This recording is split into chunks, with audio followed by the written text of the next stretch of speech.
Le président chinois Xi Jinping a commencé son discours d'inauguration en souhaitant la bienvenue aux 3 nouveaux membres du Forum sur la coopération sino-africaine. La Gambie, Sao Tomé et Principe et le Burkina Faso ont tous déclaré leur soutien au principe d'une seule Chine. La Chine est le plus grand pays en développement au monde, et l'Afrique, le continent regroupant le plus grand nombre de pays en développement. Elles ont été depuis longtemps liées par une communauté de destin en partageant heurts et malheurs.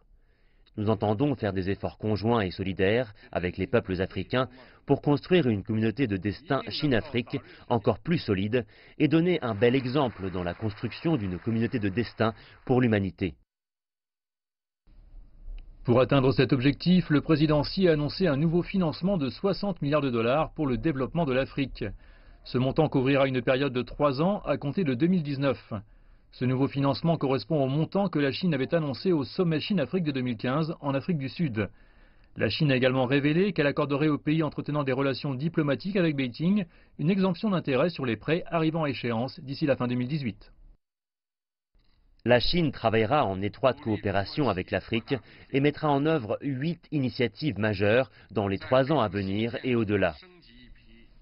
Des initiatives dans 8 domaines: la promotion industrielle, l'interconnexion des infrastructures, la facilitation du commerce, le développement vert, le renforcement des capacités, la santé, les échanges humains et culturels, la paix et la sécurité.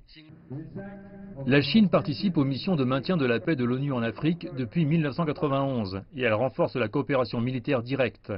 Xi Jinping a annoncé que la Chine établira un fonds de sécurité sino-africain, continuera à apporter une aide militaire gratuite à l'Union africaine et soutiendra les pays africains dans leur combat contre le terrorisme et la piraterie.